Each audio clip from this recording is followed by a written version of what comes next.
ሰላም እንዴት ናችሁ? አይዛው መስከረም በሁለተኛ ጊዜ በማሸነፍ ምን ተሰማ? በጣም ደስታ እየተሰማኝ ነው። ተመስገን። ለሶስተኛ ጊዜ አሸንፋለሁ ብለህ ታስባለህ? ማሰብ ብቻ አይደለም አምናለሁ። እሺ መጀመሪያ ኖሚኔት መደረግን ስታይ ለማን ነው የተናገርከው? መጀመሪያ ምናልሽኝ ድገም። ኖሚኔት መደረግን ስታውቅ መጀመሪያ ለማን የተናገርከው? አይ ቲንክ ሁሉም ሰው አውቋል ባንዴ። እውነት ለመናገር ግን እኔ ለእናቴ ነገርኩኝ፣ ለአባቴ ነገርኩኝ። አንተስ በጓደኛ? እኔ በጣም ደስ ያለኝ ሰው ቃላቱም ራሱ የለኝም። ሰው በጣም ነው ደስ ያለኝ ሰው። ሶስተኛውንም ገና እንወስደዋለን። የነደንም እንሄደው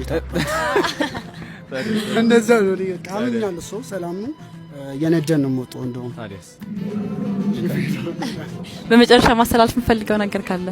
ማስተላልፈው ነገር ያው ተመስገን፣ አመሰግናለሁ። ለህዝቡ አመሰግናለሁ። ለመረጡኝ ሰዎች፣ ቤተሰቦቼ አመሰግናለሁ።